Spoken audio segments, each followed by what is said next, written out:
हाँ प्यारे विद्यार्थियों, अगले मॉडल पेपर में हम बहुविकल्पात्मक प्रश्नों का हल करते हैं। उम्मीद है कि पिछला वीडियो आपको बहुत पसंद आया होगा। और भी आपके कोई डाउट्स हो तो आप कमेंट सेक्शन में जरूर लिखें। सबसे पहले देखिए, काला यश चक्रम अनिशम चलती। अनिशम मतलब दिन रात चल रहे हैं। कहाँ चल रहा है? महानगरों में चल रहा है, महानगर मध्य। ठीक है, काला यश चक्रम गाड़ियां। ठीक है, अयस चक्रम, अयस यानी लोहे, लोहे के चक्र जिसके होते हैं, सभी के लोहे के चक्र होते हैं। और यहाँ रेलगाड़ी से भी बात है। ठीक है, फिर देखिए आगे देखिए, बुद्धिमती पुत्र द्वयोपेता कुत्र चलिता। जो बुद्धिमती थी अपने दोनों पुत्रों के साथ, पुत्र द्वयोपेता कुत्र चलिता, वो कहाँ जा रही थी? अपने पिता के घर जा रही थी। तो देखो यहाँ पर आपको डाउट के लिए इसमें दो ऑप्शन दिए हैं, पितुगृहम और पतिगृहम। तो आप जल्दबाजी में, ये नहीं है कि आप ध्यान से देखो ना, तो अपने पिता के घर जा रही थी। ठीक है, पितृगृहम। ठीक है, फिर देखें जननी कीदृशी भवती। जननी कैसी होती है? माँ कैसी होती है? माँ अपने बच्चों में समान प्यार करने वाली होती है, तुल्य वत्सला होती है, समान रूप से प्यार करती है। और पाठ का शीर्षक ही है आपका जननी तुल्य वत्सला। जननी तुल्य वत्सला। ठीक है, कहां से लिया गया है? महाभारत से लिया गया है। महाभारत से लिया गया। ठीक है,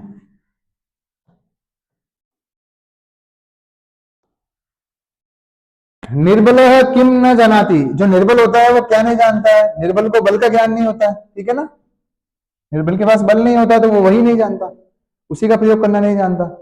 धावंतम सिंहम दृष्टवा वानरा किम कुर्वन्त। जब वो वानरों के द्वारा, बंदरों के द्वारा जब वो परेशान किया गया सिंह, और परेशान होकर के जब वो दौड़ रहा था, तो बंदर उस पर क्या करेंगे? सीधी सी बात है, वो हंस रहे थे, है ना, वानरा हसंती। नेक्स्ट, यहां देखो, चित्ते वाची च किम गुण होती। हमारे चित्त और वाणी में कैसा गुण होता है? स्वाभाविक रूप से कौन सा गुण होता है? अवक्रता होता है ना, अवक्रता, सीधापन होता है, कुटिलता नहीं होती है। ठीक है ना, चित्ते वाची च किम गुण होती, गुण तो यही होता है। अब जो लोग अवक्र नहीं होकर के वक्रता अपनाते हैं, वो लोग अलग हो जाते हैं, अलग श्रेणी के हो जाते हैं। वैसे स्वाभाविक रूप से चित्त वाची में अवक्रता रूपी गुण होता है। ठीक है ना, फिर देखिए, यद्यपि देव प्रकोपो भूकंपो नाम। देव प्रकोप यानी ईश्वरीय प्रकोप को ही भूकंप कहते हैं। तो बस देव यानी यहाँ किससे लिया गया अर्थ? ईश्वर से लिया गया है। एक एव खगो मानी वने वसति चातक। एक ही स्वाभिमानी खग है जिसका नाम क्या है? चातक है, और वो कहां रहता है? वन में रहता है। अब आपको यही प्रश्न पूछ लिया गया है। क्या पूछ लिया गया है कि यहां पर रेखांकित पद का अर्थ क्या है? तो देखो, पिपासित यानी होता है प्यासा। ठीक है, पुरंदर इंद्र के लिए आया है यहाँ पे। याचते यानी, याचते तो क्रिया ही है, मांगता है। स्तोक, लास्ट ऑप्शन ये है, यही इसका प्राइवेट शब्द है, स्तोक कह। ठीक है, चातक को स्तोक कह भी कहा गया है। पहली बार सुनने में आ रहा है आपके, ध्यान रखेंगे। हाँ, अब यहां देखे, चलत धन अनिशम। ये देखो पहला अक्षर आ गया, तो सीधी सी बात है, पहले को हम तीसरा करते हैं, पहले को हम पांचवा भी कर देते हैं, और पहले का हम जस्तु भी, स्तुत्व भी कर देते हैं। ठीक है, या स्तुत्व भी कर देते हैं। लेकिन इस सब में कंडीशन है, पहले का पांचवा कब कर देंगे हम? जब बाद में भी कोई पांचवा अक्षर होगा। ठीक है, और उस संधि का नाम क्या देते हैं हम? अनुनासिक संधि। थोड़ा सा हमें ना साथ साथ में लेकर चलेंगे ताकि तुम्हारा रिवीजन हो जाए। और इसमें अपन कब करते हैं? जस्तु संधि जब हमें करनी होती है। ये तो सामान्य रूप से एप्लीकेबल ही है, जहां कुछ नहीं होगा वहां जस्तु तो होगी पहले को। ठीक है, स्तुत्व कब हो जाता है? जब हमें कहीं भी दोनों तरफ में सकार का, सॉरी,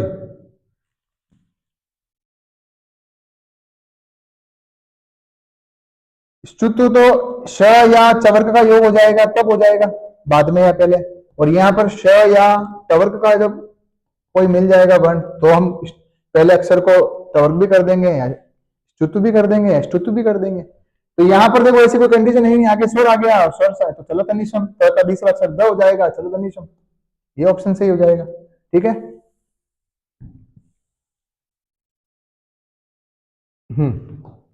ठीक है। Next video, next next page लेते हैं।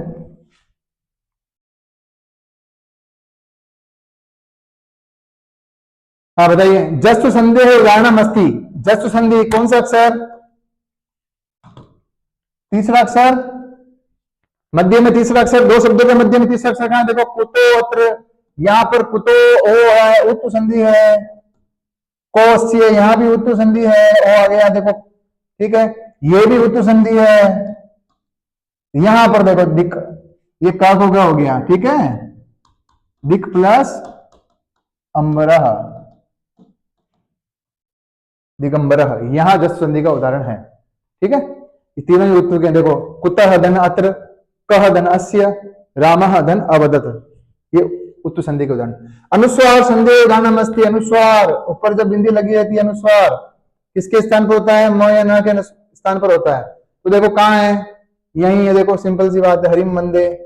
ठीक है, जब आप इसका वापस विग्रह संधि विच्छेद करेंगे तो अनुस्वार को वापस पूर्व रूप में ला देंगे, हरिम बंदे। ठीक है, रसेन सहितम, रसेन सहितम सरसम। ठीक है, कौन सा समास है, अविभाव समास।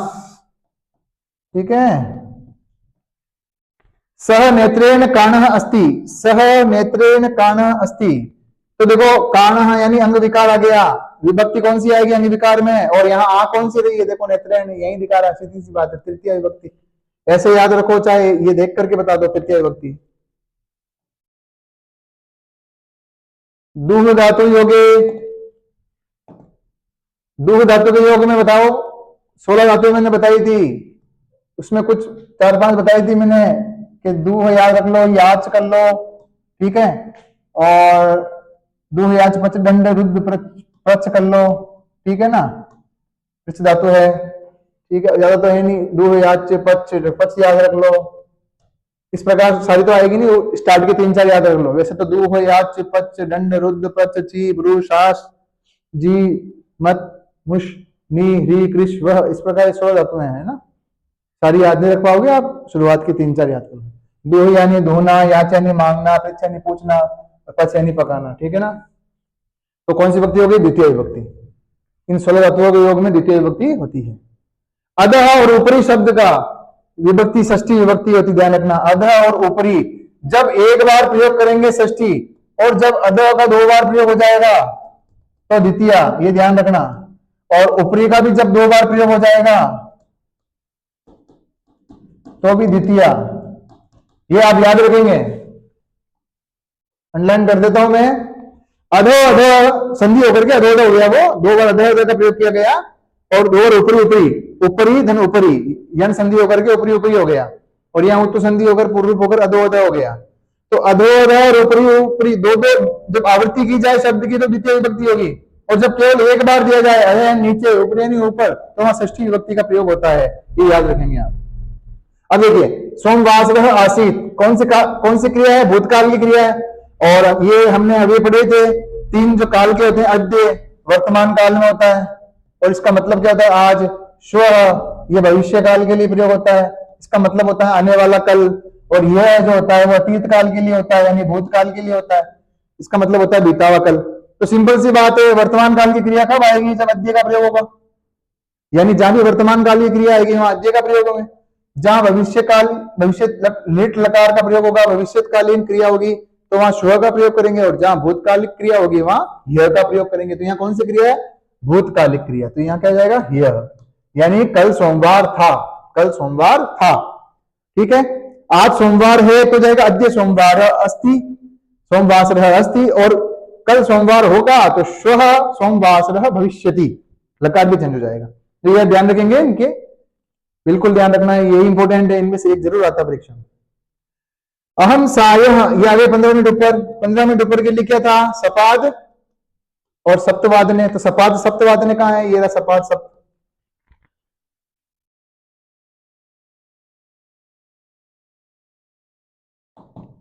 अहम ग्रामीण आगच्छामि, अब देखो यहां कह रहा है मैं आ रहा हूं, कहां से आ रहा हूं, गांव से आ रहा हूं, तो गांव से आ रहा है तो अपादान हो रहा है, और आने में वहां गांव से आ रहा है तो एक स्थान से अन्य दूसरे एक स्थान को छोड़कर दूसरे स्थान की ओर आ रहे हैं, तो वहां पे पंचमी विभक्ति हो जाएगी अपादान। अपादान कारक की वजह से यहाँ पंचमी विभक्ति होगी, ग्रामीण आगच्छामि नहीं, ग्रामात आगच्छामि शुद्ध रूप होगा। ठीक है, आगे देखिए,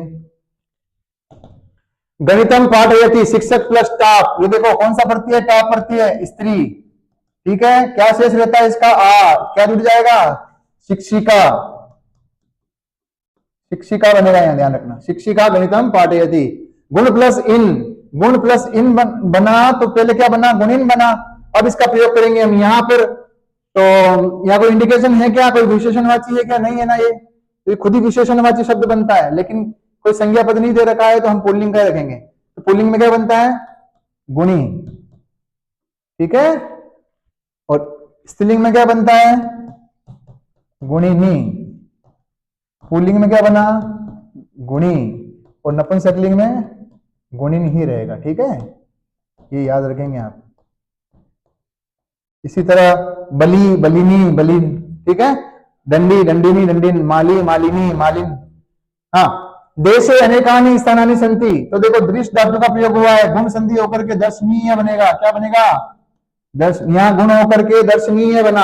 अब दर्शनीय बनने के बाद में ये दर्शनीय जो विशेषणवाची शब्द है वो किसके लिए आ रहा है, स्थान के लिए आ रहा है ना। स्थान शब्द कौन से लिंग में है, नपुंसक लिंग, कौन सा वचन, बहुवचन, तो ये भी हो जाएगा नपुंसक लिंग बहुवचन, तो हो जाएगा दर्शनीयानि, क्या हो जाएगा, दर्शनीयानि, दर्शनीयानि स्थानानि संति। तो ये इस प्रकार ये स्लाइड भी पूरी हुई।